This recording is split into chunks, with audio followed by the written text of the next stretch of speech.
अस्सलाम वालेकुम। सब्सक्राइब कीजिए और बेल आइकॉन प्रेस कर दीजिए ताकि नेक्स्ट वीडियो का नोटिफिकेशन आपको बआसानी मिलता रहे। अचानक से कोई चीज़ गिरने की आवाज़ पर जमाल की आंख खुल गई। वो उस वक्त गहरी नींद में था। उसने चारपाई पर लेटे लेटे इधर उधर नजरें दौड़ाई। वहां कोई ना था। वो उस वक्त सहन में सोया हुआ था। गर्मी के दिन थे। गांव में गर्मी आते ही गांव के लोग खुले सहन में सोना शुरू कर देते थे।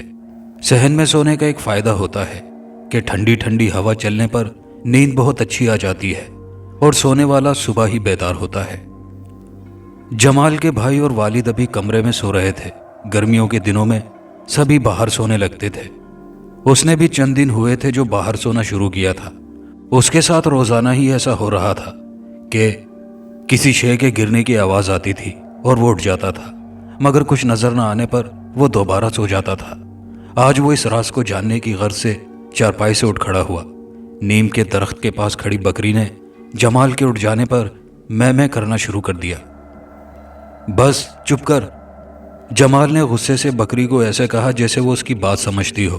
बकरी ने दोबारा मैं करके खामोशी इख्तियार कर ली। जमाल ने इधर उधर देखा, उसे कुछ नजर न आया। उसने वापस चारपाई का रुख किया। उसकी चारपाई के नीचे एक काले रंग की बिल्ली बैठी हुई नजर आई। अंधेरे में उसकी आंखें बल्ब की तरह चमक रही थी। जमाल को अपनी तरफ आता देखकर वो गुर्राई। बिल्ली के गुर्राने पर जमाल को गुस्सा आ गया। उसने एक डंडा उठाया और उसे मारने को जैसे ही घुमाया तो वो तेजी से भाग गई। उसके भाग जाने पर जमाल फिर से चारपाई पर आकर लेट गया। ये कमबख्त बिल्ली ही है जो मेरी रोज नींद खराब करने आ जाती है, वो गुस्से से बुड़बुड़ाया। कल इसको ऐसा सबक सिखाऊंगा कि ये रात में आना भूल जाएगी। जमाल को चारपाई पर लेटे अभी ज्यादा देर नहीं हुई थी कि फिर से धम की आवाज आई। वो समझ गया कि ये काली बिल्ली है। वो आवाज पैदा किए बिना चारपाई से उठा। बिल्ली के मुंह का रुख बकरी की तरफ था, इसलिए वो जमाल को चारपाई से उठता न देख सकी। वो डंडा उठाकर बिल्ली की जानिब बढ़ा। उस वक्त बकरी ने जमाल को देखकर मैं करना शुरू कर दिया। उसके मैं करने पर बिल्ली ने पलट कर देखा।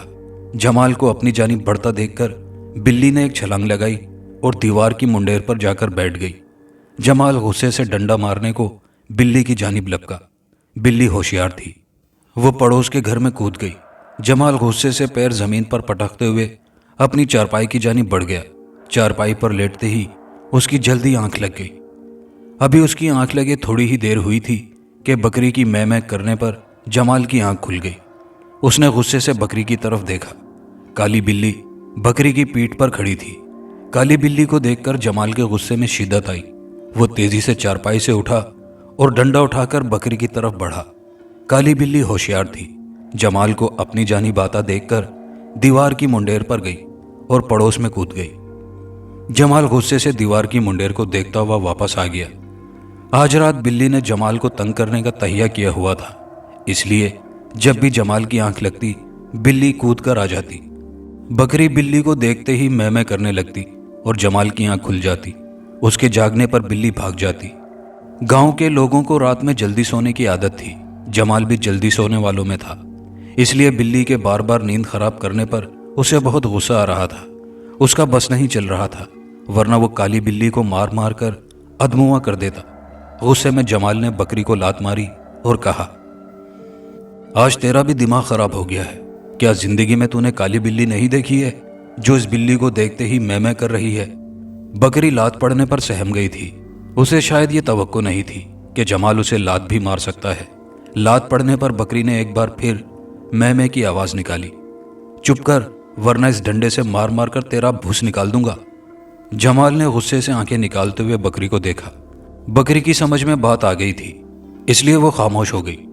बकरी बज़ाहिर खामोश हो गई थी। जमाल आगे आने वाले वाक़यात से बेखबर था कि उसकी ज़िंदगी में क्या होने वाला है। ये वाक़यात आगाज़ थे। वो बिल्ली कौन थी और क्यों उनके घर में आने लगी थी, उसके क्या मकसद थे, इससे जमाल बेखबर था। रात भर जमाल चैन की नींद न सो सका। कई बार उसकी आंख खुली और फिर आंख लग गई। सुबह होने पर जब वो बेदार हुआ, उसका जहन बोझल बोझल हो रहा था। उसके दाएं कंधे में हल्का हल्का दर्द हो रहा था जो शाम गए तक रहा। जमाल ने इस दर्द को मामूली समझकर नज़रअंदाज कर दिया था।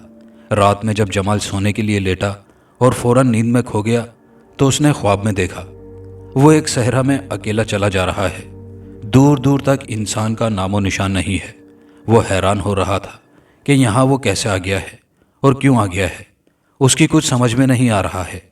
کچھ فاصلے پر وہ دیکھتا ہے کہ وہ کالی بلی جو اس کے گھر میں آ رہی ہے وہ ایک جانب بیٹھی ہے اور اس کی نظریں جمال کی جانب ہی تھی۔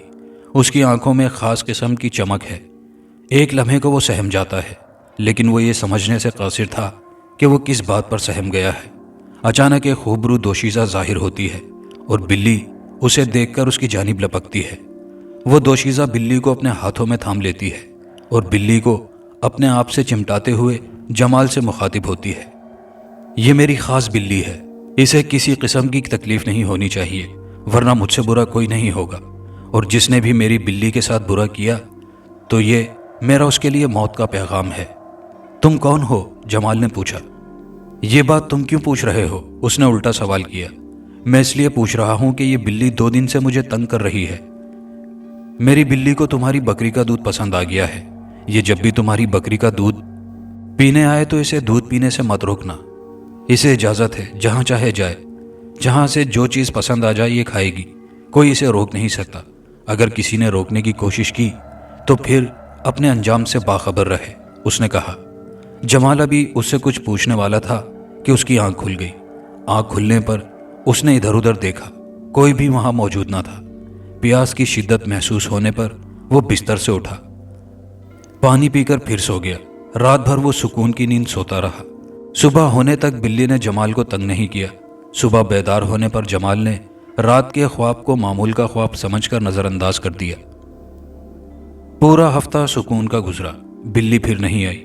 وہ مطمئن ہو گیا کہ اب بلی آ کر تنگ نہیں کرے گی، لیکن یہ جمال کی خوش فہمی تھی۔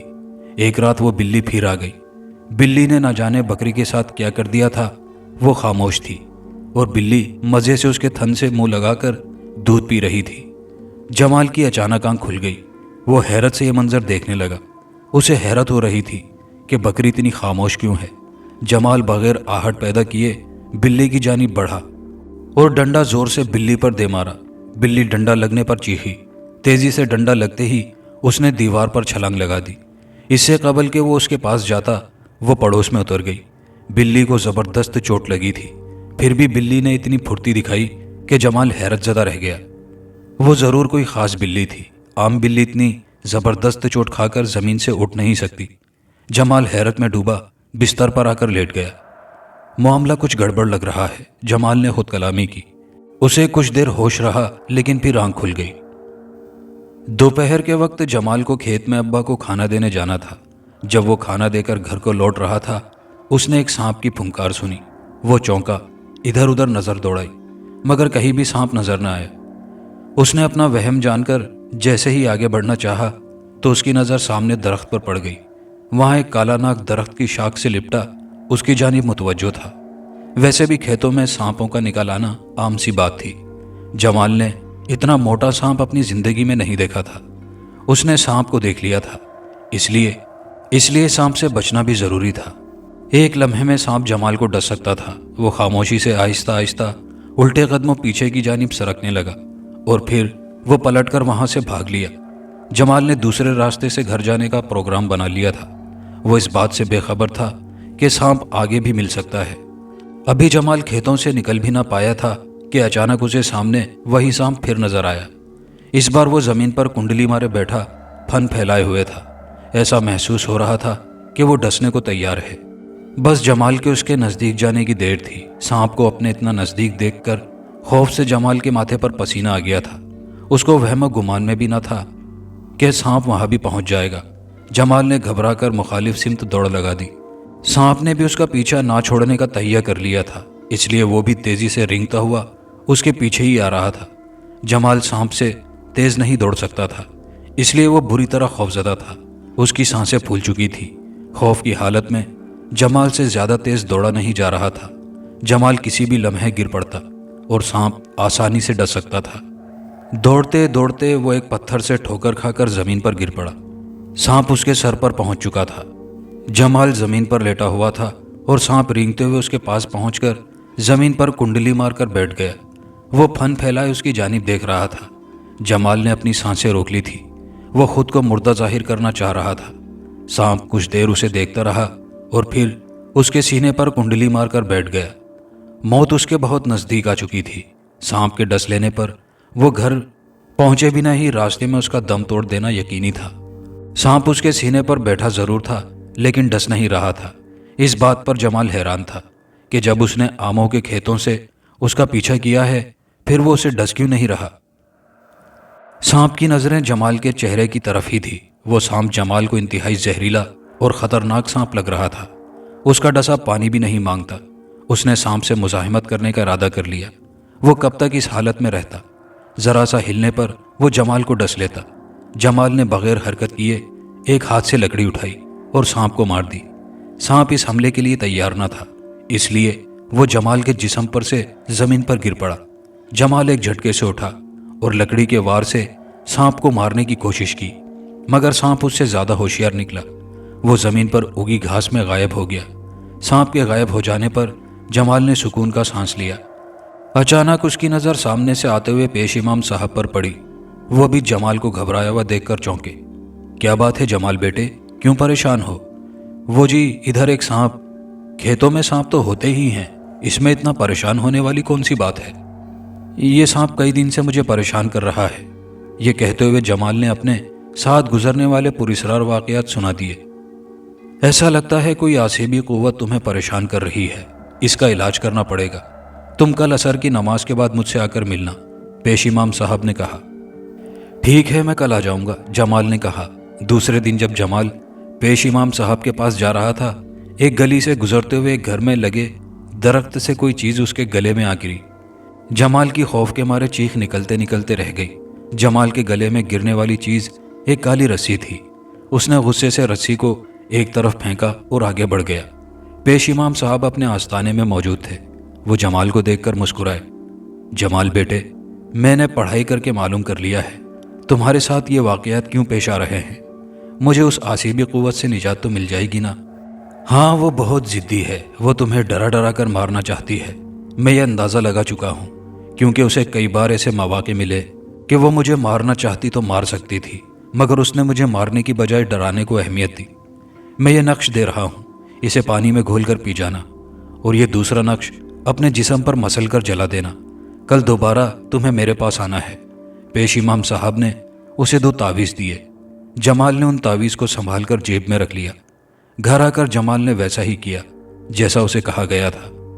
आधी रात के वक्त जब जमाल गहरी नींद में पहुंच गया तो उसने देखा कि वो एक सहरा में था, जो जमाल पहले भी ख्वाब में देख चुका था। वही दोशीज़ा अपनी बिल्ली के साथ सहरा में जमाल को नजर आई। उसे देखकर जमाल को ना जाने क्यों खौफ सा महसूस हुआ। मुझे देखकर तुम्हें खौफ क्यों आ रहा है? दोशीज़ा ने कहा। यह बात मेरी भी समझ में नहीं आ रही है कि तुम्हें देखकर मैं खौफजदा क्यों हो गया हूं। जमाल ने कहा, तुमने काम ही ऐसा किया है। मेरी बिल्ली को जो भी सताता है फिर वो पछताता है। डर और खौफ में मुब्तला होकर वो इस दुनिया से रुखसत हो जाता है। तुम भी इस तरह डरते और खौफजदा होते हुए अगले जहान में पहुंच जाओगे। दोशीज़ा ने जोरदार कहकहा लगाया। तुम मेरा बाल भी बीका नहीं कर सकती हो। पेश इमाम साहब तुम्हें ऐसा सबक सिखाएंगे कि जिंदगी भर याद रखोगी। वो मेरा क्या बिगाड़ेगा? खुद को बचा ले, उसके लिए यही काफ़ी होगा। दोशीज़ा ने भरपूर कहकहा लगाया। हंस लो, चंद दिन बाद तुम्हें अंदाज़ा हो जाएगा कि पेश इमाम साहब क्या चीज़ है। पता नहीं कितने शरीर जिन्नात को अपने इल्म से जलाकर भस्म कर चुके हैं, फिर तुम उनके सामने कुछ भी नहीं हो। कान खोल कर सुन ले, कान खोल कर सुन ले, मैं क्या कर सकती हूँ इसका तुझे अंदाज़ा नहीं। देख, जिस बकरी का दूध पीने पर तूने मेरी उस मासूम बिल्ली को मारा है, वो किस तरह तड़प रही है। दोशीज़ा ने कहा। जमाल की अचानक आंख खुल गई। वो किसी सहरा में नहीं, अपनी चारपाई पर ही था। उसकी बकरी बुरी तरह तड़प रही थी। वो जैसे ही बकरी के पास गया, बकरी ने जान दे दी। बकरी की हालत बता रही थी कि उसे किसी जहरीले जानवर ने डस लिया है। दोशीज़ा ने ख्वाब में एक तरह से जमाल को धमकी दे दी थी। सुबह होने पर जमाल पेश इमाम साहब के पास पहुंचा और रात का ख्वाब और बकरी के मरने के बारे में बताया। पेश इमाम साहब उसकी बात सुनकर सोच में पड़ गए थे और फिर कुछ सोचकर बोले, वो इस बात से खुश नहीं है कि मैं तुम्हारा इलाज करूं। तुम फिक्र ना करो, वो तुम्हारा कुछ नहीं बिगाड़ सकेगी। मैं उसे देख लूंगा। وہ مجھے کسی قسم کا نقصان تو نہیں پہنچائے گی؟ جمال نے پوچھا۔ میں نے کہا نا، وہ تمہارا کچھ نہیں بگاڑ سکتی۔ میں چند کیل دے رہا ہوں، انہیں اپنے گھر کے کونوں میں ٹھونک دینا، وہ تمہارے گھر میں داخل ہی نہیں ہو سکے گی، پیش امام صاحب نے چند کیلیں دیتے ہوئے کہا۔ جمال نے گھر آ کر وہ کیلیں کونوں میں ٹھونک دی۔ اس نے اپنے گھر والوں کو اپنے ساتھ ہونے والے پراسرار واقعات نہیں بتائے تھے، مگر اب کیل ٹھونکنے پر انہیں بتانا پڑ گیا کہ وہ کس مقصد کے تحت گھر میں کیلیں ٹھونک رہا ہے۔ گھر والے بھی اس کے ساتھ بیتنے والے پراسرار واقعات کو سن کر خوفزدہ ہو گئے۔ وہ ابھی تک یہی سمجھ رہے تھے کہ بکری کو کسی زہریلے جانور نے کاٹ لیا ہے جس سے وہ مر گئی ہے۔ جمال نے انہیں تسلی دی کہ وہ گھبرائے نہیں، اس آسیب کے بچاؤ کے لیے پیش امام صاحب پڑھائی کر رہے ہیں۔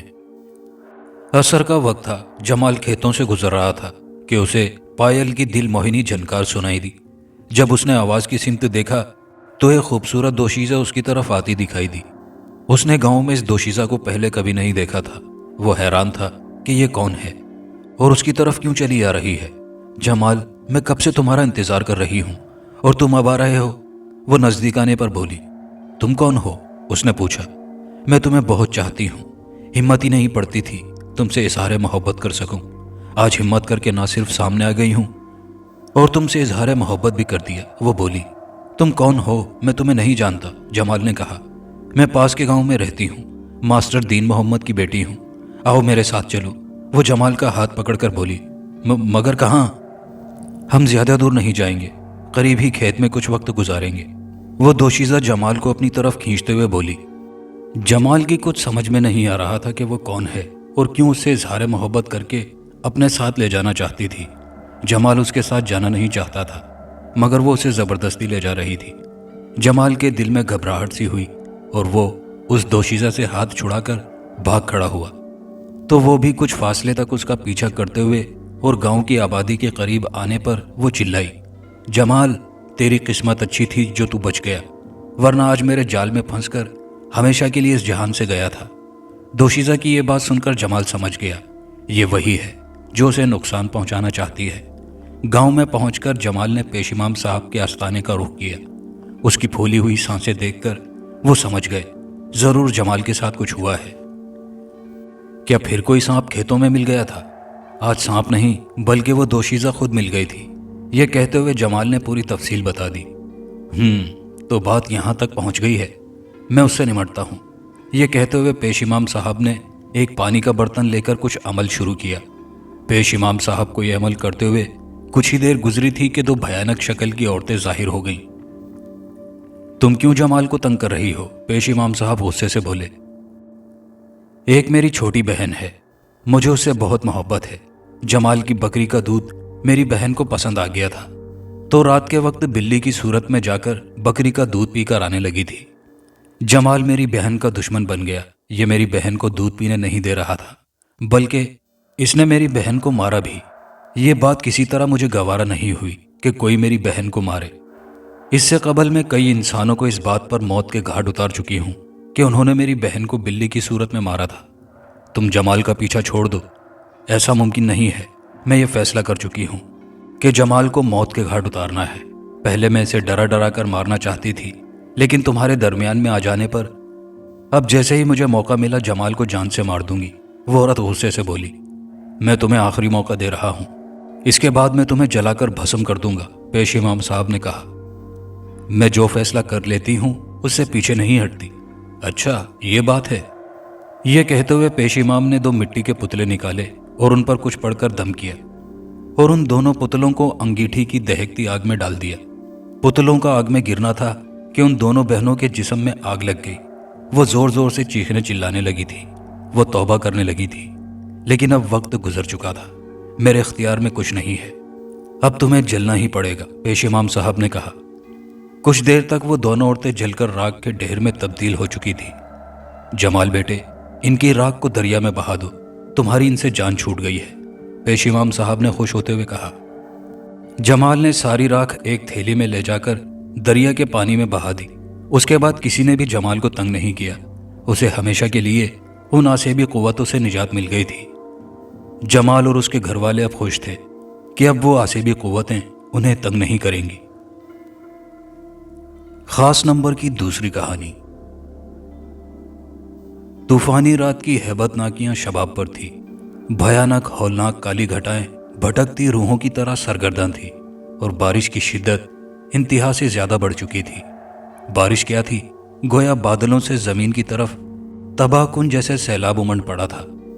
यानी ऐसा लगता था कि पानी से पूर्व बादलों में सुराख हो गया है, जिसकी वजह से नाकाबिले यकीन शोर तक पानी गिर रहा है।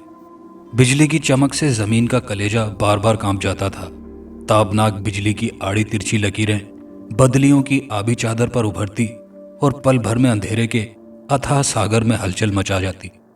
उस रात की तेज बारिश कयामत ढा रही थी। ऐसे महसूस होता था कि जैसे तमाम बस्तियां तूफान नूह की मानिंद ज़ेरे आब आ जाएंगी और जैसे बारिश ने हर जीरो को फना कर देने का अहद कर लिया हो। उस भयानक कयामत खेज रात में एक शख्स कदम कदम लड़खड़ाता हुआ सड़क पर चला जा रहा था। बारिश की तेज धार जैसे उसके जिस्म में छेद किए दे रही थी। उसके जिस्म पर बोसीदा लिबास था, पैरों में फटे हुए जूते थे। उसकी लड़खड़ाहट बारिश की सबब थी। अंधेरी रात के उस मुसाफिर की उम्र यकीनन 50 बरस से कम न थी, जिसका सबूत उसके चेहरे पर उलझे बालों वाली लंबी दाढ़ी थी, जो बुढ़ापे की बर्फबारी की वजह से सफ़ेद हो चुकी थी। चलते चलते एक बार फिर वो लड़खड़ा कर संभला और ठहर कर चेहरे पर हाथ फेरने लगा। उसने इधर उधर नजरें दौड़ाई, मगर दूर दूर तक किसी जाए पनाह का निशान तक न था। सिर्फ सड़क के दोनों तरफ खड़े हुए देवकामत दरख्त थे, जो खुद कयामत खेज बारिश से सहमे हुए पुरिसरार सरगोशियां कर रहे थे। अजनबी ने जोरदार सांस अपने अंदर खींची और कदम बढ़ाए, मगर फिर रुक गया। बिजली की रोशनी ने करीब ही किसी मीनारनुमा चीज को वाजे किया था और फिर उसी सिमत कदम बढ़ाने लगा। चंद मिनट के बाद वो एक इमारत के सामने खड़ा था। बिजली फिर चमकी तो उसने देखा वो किसी गिरजे की इमारत थी, जिसका बंद दरवाजा सामने ही था। उसने दरवाजे पर दस्तक दी, मगर दस्तक की आवाज बारिश के शोर से हमाहंग हो गई। चंद लम्हों के बाद फिर उसने जोरदार आवाज लगाई, अंदर कोई है? मगर दरवाजा ना खुला और ना कोई बाहर आया। तीसरी बार उसने जोर से दरवाजा धड़धड़ा कर कहा, दरवाजा खोलो वरना तूफान मुझे खत्म कर देगा। अभी उसने इतना ही कहा था कि दरवाजे के दरमियान से रोशनी की मध्यम लकीर रेंग कर बाहर आई और उसके साथ ही ये आवाज आई, अंदर चले आओ। अजनबी अंदर दाखिल हुआ और चौंक कर रुक गया। सामने एक सफेद पोश शख्स हाथ में शमा लिए खड़ा था। उसके सीने पर बर्फ जैसी सफेद दाढ़ी लहरा रही थी। शमा की धुंधली रोशनी में वो इंतहाई पुरिसरार लग रहा था। डरो नहीं माइकल, उसने धीरे से कहा, मैं राहिब हूं, अंदर आ जाओ, क्योंकि बारिश की बौछार अंदर तक आ रही है। माइकल ने कांपते हुए दरवाजा बंद कर दिया और राहिब के पीछे पीछे चलने लगा। वो एक वसी हाल में दाखिल हुए जहां कोई और शख्स मौजूद न था। सामने ही हजरत ईसा अलैहिस्सलाम की कदादम तस्वीर थी। राहिब ने तस्वीर के सामने अदब से सर झुकाया और शमा को तस्वीर के कदमों में रखकर माइकल की तरफ मुड़ा, जो फर्श पर बैठा बुरी तरह कांप रहा था। तुम्हें सर्दी लग रही है, राहिब ने कहा, बहुत भीग गए हो। ठहरो, मैं कंबल लाता हूं। तुम्हारे कपड़े पानी से तर हैं, मगर यहां सिर्फ राहिबों के ही कपड़े मिल सकेंगे। आप मेरा नाम कैसे जानते हैं? माइकल यकदम चौंक कर बोला, राहिब का मुकद्दस लिबास मैं नहीं पहन सकता, आप मुझे कंबल ला दीजिए। राहिब खामोशी से चला गया। थोड़ी देर बाद वो वापस आ गया। उसके हाथ में राहिबों जैसा लिबास और कंबल था। मुझे इस लिबास की ज़रूरत नहीं, उसने राहिब के हाथ से सिर्फ कंबल लेकर जिस्म के गिर्द लपेटते हुए कहा, इसे पहन लो वरना भीगे हुए कपड़ों में बीमार पड़ जाओगे। राहिब ने उसे समझाया, और हाँ, इस दरी पर लेट जाओ। नहीं, हरगिज नहीं, मुकद्दस राहिब। माइकल ने सफ़ेद लिबास से नज़रें चुराते हुए कहा, मुझे मजबूर ना कीजिए, क्योंकि अभी मुझे एक बहुत बड़ा काम अंजाम देना है। मैं इस लिबास को छू भी नहीं सकता, मुझे गुनाहगार ना कीजिए। जिद नहीं करते, राहिब ने बुजुर्गाना लहजे में कहा, अगर कोई भलाई की बात बताए तो उसे ध्यान से सुनना चाहिए। आखिर वो कौन सा बड़ा काम है जिसे करने के लिए ये लिबास तुम नहीं पहन रहे? मुझे यकीन है वो कोई अच्छा काम ना होगा, पहन लो इसे। माइकल के चेहरे पर सख्त जहनी कशमकश के आसार उभर आए, जैसे वो कोई बहुत बड़ा कदम उठाने की जुर्रत न कर पा रहा हो। बाहर बारिश उसी जोरों शोर से हो रही थी। बादलों की घनगरज रात के सन्नाटे को चकनाचूर कर रही थी। बिजली का कूंदा बार बार खिड़कियों के शीशों को पार करके तस्वीर के दिलकश चेहरे पर नूर बिखेर देता। हवा के झक्कड़ खिड़कियों और दरवाजों से पूरी कुव्वत से टकरा रहे थे। नहीं मुकद्दस राहिब, माइकल ने फैसलाकुन लहजे में कहा, मैं ये लिबास हरगिज नहीं पहनूंगा।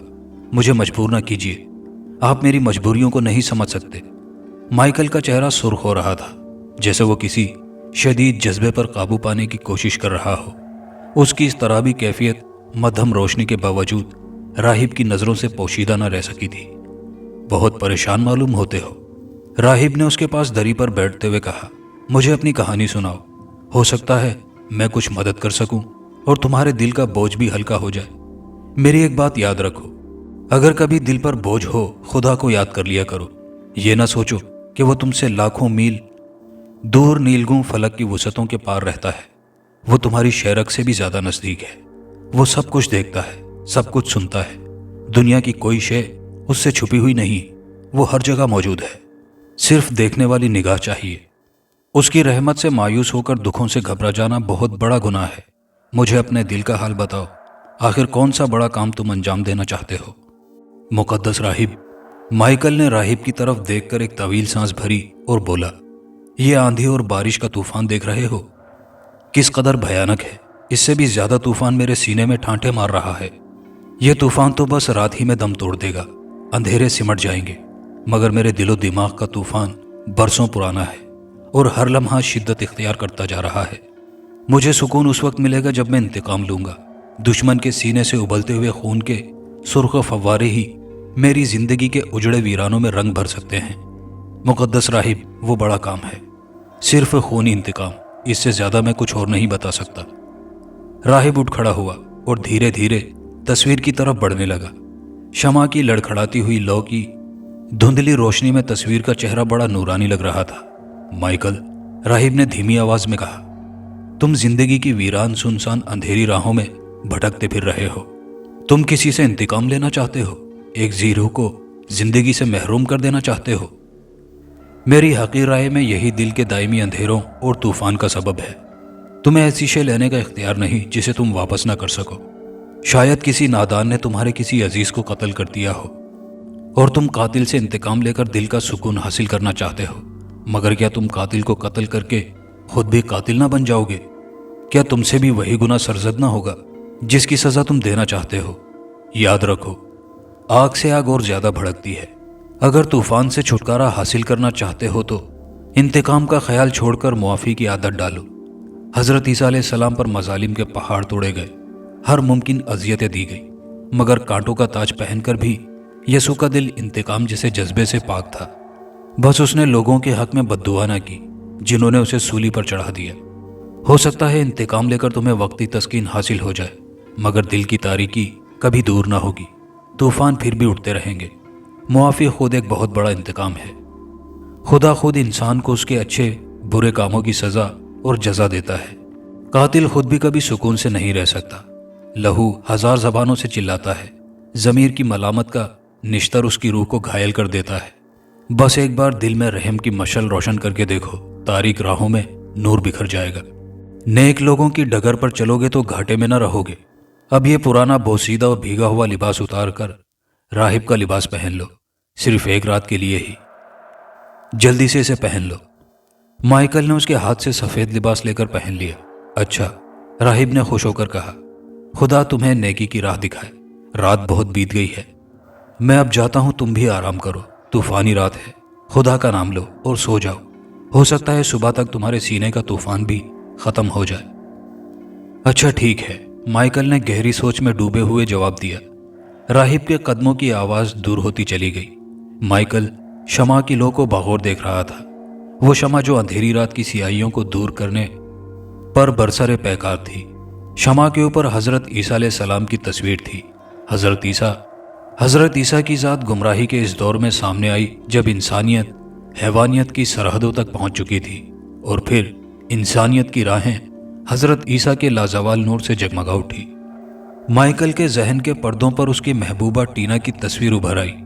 वो टीना जो इतनी दिलकश थी जैसे आधी रात के पुरफसू सन्नाटों में पहाड़ों पर बेदाग चांदनी का अक्स یا کسی برف پوش چوٹی پر رقص کرنے والی سورج کی پہلی کرن۔ وہ اس کی محبوبہ تھی، اس کی زندگی تھی۔ ٹینا بھی اسے دل و جان سے چاہتی تھی۔ مائیکل، وہ اکثر کہا کرتی تھی، ہم ایک نئی دنیا بسائیں گے، چھوٹی سی حسین دنیا جس میں پیار ہی پیار ہوگا۔ مگر وہ دنیا کبھی آباد نہ ہو سکی۔ ایک بھیانک طوفان آ گیا، کچھ بھی تو باقی نہ رہا۔ جوزف نے حسد کی شدت میں ٹینا پر قاتلانہ حملہ کر دیا اور فرار ہو گیا۔ مائیکل جب پہنچا تو ٹینا دم توڑ چکی تھی۔ مائیکل نے اس کا سر اپنی آغوش میں رکھ لیا۔ مائیکل، ٹینا نے بمشکل کہا، رونا نہیں، میری آخری گھڑی قریب ہے، میری آنکھوں میں موت کی دھند چھا رہی ہے، میرے پاس زیادہ وقت نہیں ہے۔ وعدہ کرو، میرے قاتل سے میری روح کی تسکین کے لیے انتقام لوگے، ورنہ میری روح ہمیشہ بے قرار رہے گی۔ میں وعدہ کرتا ہوں، مائیکل نے غصے سے کانپتے ہوئے کہا، زندگی کے کسی بھی حصے میں اس سفاک سے انتقام ضرور لوں گا۔ اس وقت تک چین سے نہ بیٹھوں گا جب تک اسے ختم نہ کر دوں۔ وہ روتا بھٹکتا رہ گیا اور ٹینا دنیا چھوڑ کر چلی گئی، ایک ایسے دیس جہاں سے آج تک کوئی واپس نہیں آیا۔ شمع کی روشنی اور دھندلی ہوتی چلی گئی۔ مائیکل کی پلکیں بھیگ گئی تھی۔ میں انتقام ضرور لوں گا، وہ بڑبڑایا، میں قاتل کو ہرگز معاف نہیں کروں گا، چاہے وہ جب بھی مجھے ملے۔ 30 برس بیت گئے، نہ جانے اور کتنے دن کی زندگی باقی ہے۔ جب تک قاتل سے اس کی زندگی نہ چھین لوں، میرے سینے میں طوفان اٹھتے رہیں گے۔ شمع کی لو ایک بار زور سے لڑکھڑائی۔ بارش غضب ڈھا رہی تھی، تیز ہوائیں چنگھاڑ رہی تھی۔ نہ جانے کب اس کا ذہن اندھیروں میں ڈوبنے لگا۔ پھر اس نے چونک کر آنکھیں کھول دی۔ کوئی دروازے پر دستک دے رہا تھا۔ وہ اٹھا اور دروازہ کھول دیا۔ ہوا کا جھکڑ اندر تک چلا آیا۔ بادلوں کی گرج بدستور لرزا رہی تھی، بجلی رہ رہ کر چمک رہی تھی۔ دروازے کے پاس ہی کوئی کھڑا تھا۔ مائیکل نے آنے والے کو چہرے کو دیکھ لیا۔ کون؟ تم؟ وہ اس کی طرف بڑھتے ہوئے بولا، کیا یہ کوئی خواب ہے؟ 30 برس کے بعد موت کی تاریک وادیوں کو پھلانگ کر اس دنیا میں آ سکتا ہے؟ میری آنکھیں دھوکہ نہیں کھا سکتی۔ تمہاری تصویر میری روح کی گہرائیوں میں محفوظ ہے۔ ٹینا، یہ کیا ہے؟ ہاں، میں ٹینا ہوں۔ مائیکل، آنے والی کی آواز آئی، میں نے تم سے کہا تھا کہ جب تک تم میرے قاتل سے انتقام نہ لوگے، میری روح کو قرار نہ آئے گا۔ میں 30 برس سے بے قرار ہوں۔ کیا تم اپنا وعدہ بھول گئے ہو؟ مجھے اپنا وعدہ یاد ہے، اس نے رقت بھری آواز میں کہا۔ تمہارے چلے جانے کے بعد سے میں بھٹکتا پھر رہا ہوں، پاؤں میں چھالے پڑ گئے ہیں، آزاد جواب دینے لگے ہیں۔ بہت تھک چکا ہوں، ساری زندگی تمہارے قاتل کی تلاش میں گزار دی ہے۔ ٹینا، اب قدم لڑکھڑانے لگے ہیں، مجھے سہارا دو، میرے پاس آ جاؤ۔ سالوں سے اپنے اندر طوفان اٹھائے پھر رہا ہوں، ایک پل کے لیے بھی سکون نہیں مل سکا، میرا سر پھٹا جا رہا ہے۔ اسے اپنی آغوش میں چھپا لو۔ ٹینا، آ جاؤ، صرف ایک پل کے لیے ہی۔ کاش روحیں جذبات کو محسوس کر سکتی۔ مجھے احساس ہے، ٹینا کی بھررائی ہوئی آواز آئی، تم نے بہت دکھ اٹھائے ہیں۔ مجھے معلوم ہے کہ تم میرے لیے کس قدر بے قرار رہے ہو۔ تم مجھے حاصل کر سکتے ہو اگر میرا انتقام لے لو۔ تم سمجھتی ہو کہ میں نے انتقام کو بھلا دیا ہے؟ میں آج تک قاتل کو ڈھونڈ رہا ہوں، مگر وہ ہے کہاں؟ آخر انتقام لوں تو کس سے؟ میرا قاتل اسی چرچ میں موجود ہے۔ کیا مطلب؟ مائیکل نے چونک کر کہا، مگر یہاں تو صرف ایک راہب ہے۔ ہاں وہی، ٹینا نے کہا۔ ہاں وہی، ٹینا نے کہا۔ اس راہب کی داڑھی کے پیچھے جوزف کا چہرہ چھپا ہوا ہے۔ مائیکل کا سارا جسم جلنے لگا، اس کی آنکھیں پھیل گئیں، سانسیں تیز ہو گئیں۔ تم اس جگہ ٹھہرو، اس نے اندر کی طرف مڑتے ہوئے کہا، میں ابھی انتقام لے کر آتا ہوں۔ اس نے اپنے بھیگے ہوئے کپڑوں میں چھپا ہوا پستول نکالا اور اس طرف بڑھا جہاں سے راہب رخصت ہو کر گیا تھا۔ اس نے عیسیٰ کی تصویر پر اس ڈر سے نگاہ نہ ڈالی کہ وہ خاموش مقدس آنکھیں کہیں اس کے ارادے کو متزلزل نہ کر دیں۔ شمع سسک رہی تھی۔ راہداری کے پار ایک کمرہ تھا جس کا دروازہ بند تھا۔ شمع کی ہلکی ہلکی روشنی چھن چھن کر باہر آ رہی تھی۔ دبے پاؤں وہ راہب کے کمرے تک جا پہنچا۔ مائیکل نے زیر لب کہا، جوزف، میں پل بھر میں تجھے موت کی نیند سلا دوں گا۔ تو نے میری زندگی میں انگارے بھر دیے، میری ٹینا کو مجھ سے چھین لیا۔ چند ہی لمحوں بعد تیرے سینے سے خون کا فوارہ بلنے لگے گا اور میرے دل کو قرار آ جائے گا۔ میں تجھ سے انتقام ضرور لوں گا۔ اس نے دروازے کو زور سے دھکا دیا۔ دروازہ اندر سے بند تھا۔ اس کے دل نے اس سے کہا، خوب سوچ لے، تو جوزف کا خون کرے گا، ایک راہب کا۔ تیرے پستول کی نوک پر اس وقت ایک سفید پوش راہب ہے जो दुनिया को तर्क करके अपनी जिंदगी रियाजत इबादत के लिए वक्फ कर चुका है। और इस वक्त तेरे बदन पर भी तो एक राहिब का ही लिबास है। क्या तू इसे खून आलूद कर देगा? और फिर यह भी तो मुमकिन है कि कातिल जोसेफ मर चुका हो, लेकिन तू तो कातिल से इंतकाम लेना चाहता है, ना कि राहिब जोसेफ से। देख, वो तो किस सुकून से सो रहा है। गोया उसे ये यकीन हो कि इस इबादतगाह में वो हर किस्म की आफत से महफूज रहेगा। क्या तू उसके यकीन को धचका पहुंचाना चाहता है? माइकल की आंखों में उलझन थी, बेबसी थी। उसके जहन में दो मुख्तलिफ किस्म के ख्यालात के दरमियान जंग हो रही थी। उसका पिस्तौल वाला हाथ कांप रहा था। अचानक राहिब के अल्फाज उसके कानों में गूंज उठे। हजरत ईसा पर मजालिम के पहाड़ तोड़े गए, हर मुमकिन अजियतें दी गई, मगर कांटों का ताज पहनकर भी उसका दिल इंतकाम जैसे जज्बे से पाक था। हो सकता है इंतकाम लेकर वक्ती तस्कीन हासिल हो जाए, मगर दिल की तारीकी कभी दूर ना होगी। तूफान फिर भी उठते रहेंगे। मत भूल कि तूने पुराना लिबास उतार दिया है जिससे इंतकाम की बू आती थी। उसके दिल ने उससे कहा, देखिए तेरा राहिब का बेदाग लिबास रहमो करम की खुशबू से मौतर है। खुदारा इसे किसी के खून से दागदार मत कर। माइकल के कदम पीछे की तरफ लौटने लगे। न जाने क्यों उसे हजरत ईसा की तस्वीर के पास रखी हुई शमा की रोशनी बहुत तेज हो गई थी। अब उसकी लौ में लड़खड़ाहट भी ना थी, बल्कि वो साबित कदमी से तारीकी को दूर करने में मुनहमिक थी। वो दरवाजे की तरफ बढ़ा और बाहर आ गया। बारिश और हवा का तूफान थम चुका था। उसके साथ ही खुद उसके दिल में भी तूफान की बजाय बेपनाह सुकून था। हर तरफ रात का पुरसुकून सुकूत तारी था, जैसे तूफान की मारी दुनिया को करार आ गया हो। छटते हुए बादलों के बीच से कहीं कहीं तारे झिलमिलाने लगे थे। टीना, माइकल ने आवाज दी, तुम कहाँ हो? तुम्हारे पास, तुम्हारे साथ। टीना की धीमी आवाज आई। अचानक वो उसके पहलू में खड़ी थी। मैं बहुत शर्मिंदा हूं टीना, उसने नदामत से सर झुकाकर कहा। मैं इंतकाम ना ले सका, मुझे माफ कर दो। तुम बुज़दिल हो माइकल। अचानक टीना का लहजा बदल गया था। अपनी बुज़दिली को नेकी का नाम दे रहे हो? अब तुम कुछ भी कह डालो टीना, मगर इस लिबास ने मेरे इंतकामी हाथ को आगे बढ़ने ना दिया। अभी माइकल के अल्फाज खत्म भी ना हुए थे कि एक धमाका हुआ और टीना की रूह गायब हो गई। दूसरे दिन सुबह लोगों ने गिरजा से कुछ फासले पर सड़क के किनारे माइकल की लाश देखी, जिसका सर तूफानी रात में किसी वजनी पत्थर से टकराकर टुकड़े टुकड़े हो गया था। लोग हैरत से माइकल की लाश को देख रहे थे, जिसके जिस्म पर राहिब का लिबास था, जो खून की वजह से तकरीबन सुर्ख हो गया था। लोगों को उस तूफानी रात में मरने वाले पर तरस आ रहा था, मगर वो सब के सब इस बात पर हैरत ज़दा थे कि इस दर्दनाक मौत के बावजूद उसके होंठों पर अजीब सी मुस्कुराहट थी। दूसरी तरफ गिरजा का मुकद्दस राहिब अपनी इबादत में मशगूल था। आज उसकी आंखें किसी नामालूम खुशी के सबब चमक रही थी और वो ज़ेरेला बुड़बुड़ा रहा था।